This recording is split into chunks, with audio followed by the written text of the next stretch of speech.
آپ کو پتہ چلے گا کہ اس قانون کے ذریعے پاکستان میں انڈائریکٹ نہیں ڈائریکٹ مارشل لا نافذ کر دیا گیا۔ اب اس کی نامنظور ماشاء اللہ نامنظور ماشاء اللہ نامنظور ماشاء اللہ نامنظور ماشاء اللہ نامنظور۔ میں صرف زیادہ وقت نہیں لوں گا، صرف میں بتانا چاہتا ہوں کہ کیوں ہم یہ کہہ رہے ہیں کہ مارشل لا نافذ ہو گیا۔ یہ جس کسی کے پاس بھی اپنا ایک موبائل فون ہے وہ سوشل میڈیا استعمال کرتا ہے، صرف صحافی نہیں عام پاکستانی بھی۔ تو یہ جو نیا قانون ہے، اس قانون کے تحت انہوں نے ایک نئی ریگولیٹری اتھارٹی بنائی ہے۔ تو آپ کے پاس اگر آپ ٹویٹر پہ ہیں یا آپ یوٹیوب استعمال کرتے ہیں یا آپ انسٹاگرام استعمال کرتے ہیں یا آپ فیس بک استعمال کرتے ہیں، تو آپ کو اس اتھارٹی کے پاس جا کے اپنی رجسٹریشن کروانی ہے، اور اس کے بعد جب آپ رجسٹریشن کروائیں گے تو اس کے بعد ہی آپ اس کو استعمال کر سکتے ہیں، ادروائز آپ کے خلاف اس نئے قانون کے تحت کارروائی ہوگی۔ اس میں پہلے جو قانون تھا اس کے تحت کمپلین یعنی کہ شکایت کنندہ صرف وہ بن سکتا تھا جو ڈائریکٹلی افیکٹڈ ہے۔ مثلا اگر کسی نے میرے بارے میں جھوٹ بولا ہے، فیک نیوز پھیلائی ہے، تو میرے پاس یہ رائٹ تھا کہ میں جو پچھلا پیکا قانون تھا اس کے تحت میں ایف آئی اے کے جا کے درخواست دے سکتا ہوں۔ نئے قانون کے تحت کوئی بھی کمپلیننٹ بن سکتا ہے۔ کوئی بھی کا مطلب آپ سمجھتے ہیں کہ وہ کوئی بھی جو ہے وہ کون ہوگا؟ وہی ہوں گے جو صحافیوں کے گھروں میں گھس کے ان کو اٹھا کے لے جاتے ہیں، سیاسی کارکنوں کو لاپتہ کرتے ہیں، تو یہ ہیں وہ کوئی بھی۔ سب سے زیادہ جو اس میں تشویشناک بات ہے کہ مارشل لا میں فوجی عدالتیں بنتی ہیں۔ اس قانون کے تحت یہ خصوصی عدالتیں بنائیں گے جن کو انہوں نے ٹریبیونلز کا نام دیا۔ ان ٹریبیونلز میں جن ججوں کو اپوائنٹ کیا جائے گا وہ ججز سپیریئر جوڈیشری کے ساتھ کنسلٹیشن کے بغیر اپوائنٹ ہوں گے، یعنی کہ جو آئین کا آرٹیکل 175 ہے جو کہ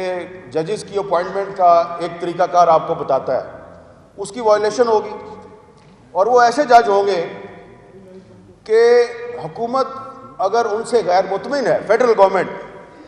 تو کسی بھی وقت اس جج کو اس کی نوکری سے فارغ کیا جا سکتا ہے، کیونکہ وہ 175 کے تحت اپوائنٹمنٹ نہیں ہوئی، تو جس طرح ججز کو ریموو کرنے کا ایک آئینی طریقہ کار ہے وہ اس طرح سے ریموو نہیں ہوں گے۔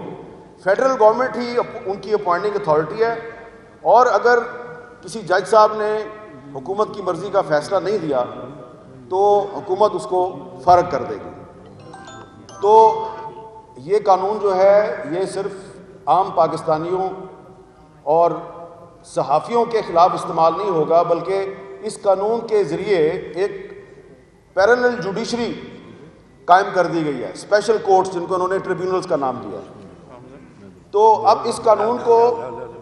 مختلف ہائی کورٹس میں بھی چیلنج کیا گیا ہے، ایک درخواست سپریم کورٹ میں بھی ہے، لیکن لگتا یہ ہے کہ عدالت سے شاید ہمیں انصاف نہ ملے۔ تو اگر عدالت سے انصاف ملنے کی ہمیں امید بہت کم ہے، تو اس لیے پھر ہم جو ہے وہ پبلک فورمز پہ جا کے اس قانون کی مذمت کر رہے ہیں، اور ہم چاہتے ہیں کہ اس قانون کے خلاف پارلیمنٹ کے اندر اور پارلیمنٹ کے باہر ایک منظم تحریک چلائی جائے، کیونکہ یہ جو قانون ہے یہ نہ صرف یہ کہ آئین پاکستان کے بہت سے جو آرٹیکلز ہیں اس کی خلاف ورزی ہے، بلکہ یہ پارلیمنٹ کی بھی توہین ہے، کیونکہ پارلیمنٹ میں بغیر بحث کے اس کو منظور کیا گیا۔ یہ جوڈیشری کی بھی توہین ہے، اور سب سے بڑی بات یہ ہے کہ اس قانون کے ذریعے جو ریاست ہے اس کے کچھ اداروں کو یہ رائٹ مل گیا ہے کہ وہ کسی بھی صحافی کو، ارشاد عارف صاحب کو یا یہ نعیم مصطفیٰ صاحب ہیں جو یہاں پہ آج چیف الیکشن کمشنر تھے، تو وہ جو chief election commissioner of Pakistan میں بیٹھا ہوا ہے وہ تو اتنا فیئر اینڈ فری الیکشن نہیں کروا سکتا جتنا نعیم مصطفیٰ نے کروا دیا۔ تو یہ نعیم مصطفیٰ صاحب جو ہیں یہ ان کو بھی اس قانون کے تحت سزا دی جا سکتی ہے۔ اچھا، سزا جو ہے وہ بہت زیادہ ہے،